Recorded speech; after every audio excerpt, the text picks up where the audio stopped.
Kompol Syafnil, pasang badan, buntut anak buah dituding hanya rekam saat wanita dikeroyok debt collector. Kapolsek Bukit Raya Pekanbaru, Kompol Syafnil, tengah jadi sorotan di media sosial. Pencopotan tersebut dilakukan Kapolda Riau, Irjen Heri Heriawan pada Senin, tanggal 21 April tahun 2025.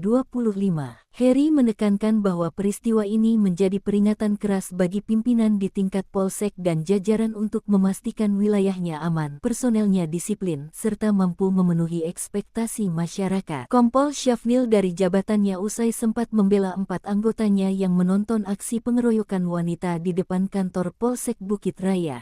Pada insiden itu, Kompol Syafnil mengatakan kalau 4 anggotanya itu sudah tua dan sakit-sakitan. Sehingga saat ada pengeroyokan di depan kantornya, mereka hanya bisa menonton tanpa melakukan apapun. Peristiwa ini terjadi di depan Mapolsek Bukit Raya, Jalan Unggas, Pekanbaru, Sabtu tanggal 19 April tahun 2025 tengah malam, sekitar pukul 0.30 waktu Indonesia Barat. Korban diketahui merupakan seorang wanita bernama Ramadhani Putri. Dikutip dari Kompas.com, peristiwa pengeroyokan itu berawal saat korban dikeroyok oleh kelompok debt collector bernama Fighter. Korban dan kelompok debt collector itu disebut berselisih dengan korban karena memperebutkan target penarikan mobil yang sama. Kapolsek Bukit Raya, Kompol Syafnil, membenarkan bahwa para pelaku dan korban berasal dari kelompok debt collector yang berbeda. Syafnil menuturkan, korban dan pelaku sempat bertemu di sebuah hotel untuk bernegosiasi mengenai penarikan mobil tersebut. Namun upaya damai yang dimediasi oleh anggota polisi tak membuahkan hasil. Pelaku kemudian menghubungi korban dan seorang saksi untuk bertemu di kawasan Jalan Parit Indah. Namun, di lokasi tersebut, kelompok pelaku yang berjumlah sekitar 20 orang malah melakukan perusakan terhadap mobil korban. Karena ketakutan, korban melarikan diri ke Polsek Bukit Raya. Para pelaku disebut memukul korban dan mobilnya menggunakan batu dan kayu. Akibat kejadian tersebut, korban mengalami luka hingga mengeluarkan darah dan langsung melaporkan kejadian ke Polsek Bukit Raya. Saat kejadian, diakui Syafnil, ada 4 anggotanya yang sedang piket. Menurut dia, keempat anggotanya itu sempat berusaha ingin menolong korban. Namun karena jumlah pelaku lebih banyak, maka anggotanya pun hanya bisa menonton. Ia juga beralasan kalau anggota piketnya itu sudah berusia tua dan sakit-sakitan. Anggota saya yang sedang piket ini sudah berusaha membantu, tapi kalah jumlah.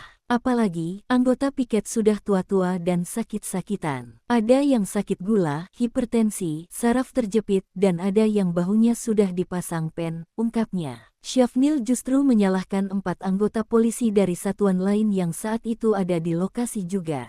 Menurut Syafnil, 4 anggota polisi dari satuan lain itu juga tampak tidak membantu korban.